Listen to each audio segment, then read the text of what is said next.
Hello and welcome to Scotland 2016. There are tough economic choices on the horizon, with a worst-case scenario of £1 billion cut to local councils. So is the Scottish Government right to continue to prioritise health, childcare and police spending? Holyrood's politicians blame each other for the possible consequences of such cuts. But do any of them have a solution that avoids the financial pain? So what have the politicians had to say about the forecast? I've been talking to the Conservative spokesperson on economy, jobs and fair work, Dean Lockhart, the Labour economy spokesperson, Jackie Baillie, and the SNP MSP, Ivan McKee, who sits on Holyrood's Finance Committee. Ivan McKee, these figures from the Fraser of Allender Institute today ultimately mean that the SNP's spending proposals have to be ripped up, don't they?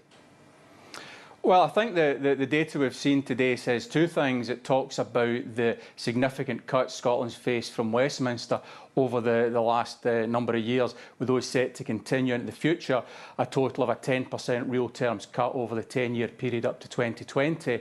And it also talks about the significant impact that Brexit's going to have, and that's a consequence of the Tory party's internal squabble that's going to hurt Scotland very hard. And it also talks about the fact that the Scottish Government is prioritising the police, health and childcare, and that means that there'll be even less money for other areas. Well, the Scottish Government, the SNP Government, made manifesto commitments, and that's the basis we were elected on for a third term in May this year, and that's what we'll follow through on. Now, clearly, we don't know what the full numbers are going to be because we're still waiting for Philip Hammond's autumn statement that he's had to have to make changes in because, as I said, of the impact of Brexit. When we see those full numbers, Derek Mackay will bring forward a budget that will meet our manifesto commitments. But as I say, the impact of Brexit, a great unknown and all a consequence of the way the Tory party has been playing games over this very important impact on the Scottish economy. Well, Dean Lockhart, address those issues, because the Fraser of Allender Institute made it clear today that ultimately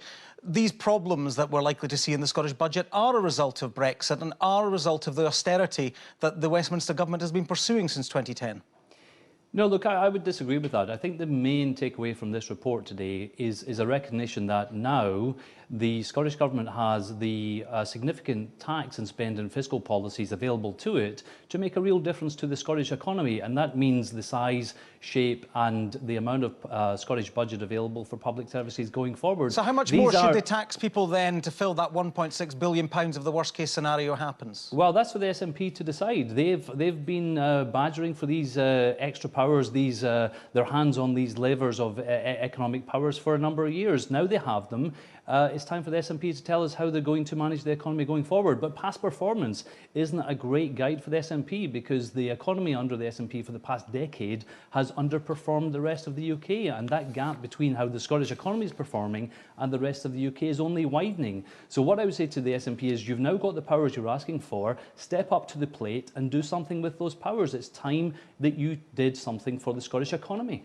Jackie Baillie, the best that your party has offered is this 1 pence increase in income tax at the last election. But it's quite clear from these figures that if the worst case scenario comes to pass, that won't be nearly enough. Well, we actually had a number of different proposals, but what we're seeing is very slow economic growth in Scotland, slower than the rest of the UK. So we're not going to be able to grow ourselves out of these problems anytime soon. So you have to tax but more. We are also seeing a 3 to 6% worst case scenario cut.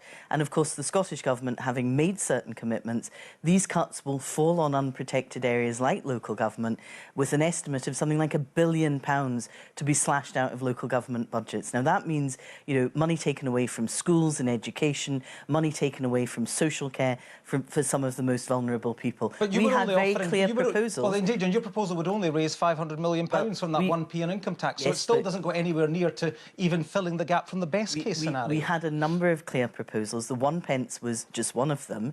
In addition, we said we would have a 50 pence top rate of income tax so that those who earn the most could contribute a little bit more, and we would have put that into closing the education attainment gap. But, in addition to that, we were very clear that this Scottish Government has choices. It has a choice to be anti-austerity. That's what they said, the SNP said they wanted to do. They wanted to be anti-austerity, yet at each occasion when they're challenged about this, they simply pass on Westminster cuts. Frankly, that's not good enough. Is it time, Ivan McKee, to consider raising taxes? Well, we've made manifesto commitments on taxes, But the which are very circumstances clear. have changed. Well, as I said, we've made manifesto commitments on tax that are very clear not to increase the basic rate, and we have made changes. We've already committed to make changes to the allowances for higher rate taxpayers, which will raise additional money for the Scottish economy. But nowhere near the £1.6 billion if this worst-case scenario comes to pass. Well, as I said, I mean, that's a consequence of the Brexit situation. And Derek Mackay, as I said, will bring forward a budget in a few weeks' time, which will lay our spending plans for the coming year and our tax plans. But as I said, we've made manifesto commitments, so we'll stick to, and we shouldn't lose sight of the fact that the significant cuts because of UK government austerity are what's driving this, and it's going to get worse because of the Brexit situation and the great uncertainty that's caused. Now, what there we are have new done, powers. There are new powers coming to the Scottish Parliament. You know, it is about time the SNP exercise those powers. So far as I can see, they're proposing to cut air passenger duty at a time where the overall budget is being constrained in this way, that cuts are being visited on public services across Scotland. They want to give a tax cut for cheaper airline fares. It's just the wrong priority. If Jackie Bailey should understand, if she knew the way these things work, that will drive growth in the economy, because what you're doing is increasing business links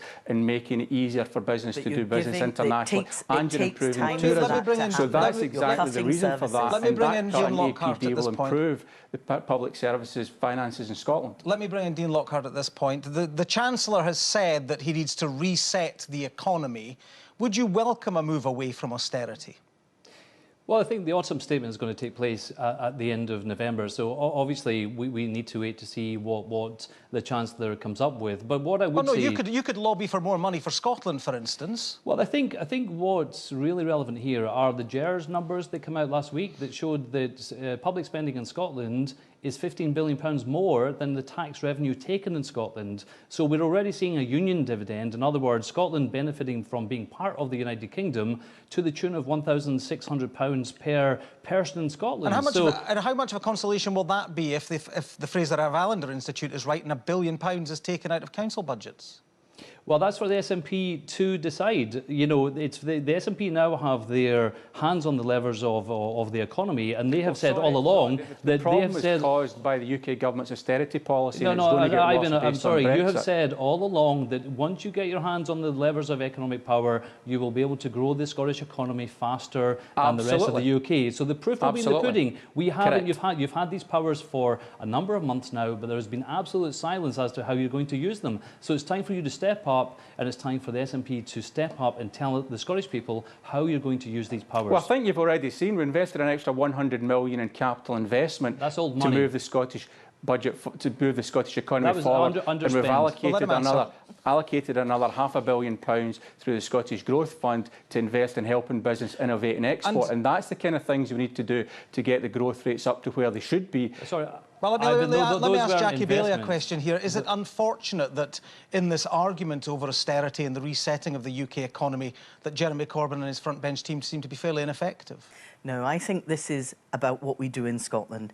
There are new powers... The money comes from Westminster. Yeah, but there are new powers being transferred to Scotland. And I well remember, as you do, Nicola Sturgeon going down to lecture people prior to the UK general election about how to do anti-austerity. It's just a shame she doesn't do it herself. And what we've witnessed tonight is the SNP arguing with the Tories, blaming each other, and actually the people of Scotland deserve so much more than this. There are £1 billion of cuts under the worst-case scenario coming to local government. That's schools, that's social care for some of our most vulnerable. And frankly, you know, to have these two argue with each other simply isn't good enough. Well, I think, Jackie, you'll remember that Labour actually caused the financial crisis in the first place. And it was the Conservative Party. It was the Conservative Party that had to clean up the mess made by the Labour Party. We've been arguing over that one for a very long time. So let me thank all three of you for joining us this evening. Thank you very much. Thank you.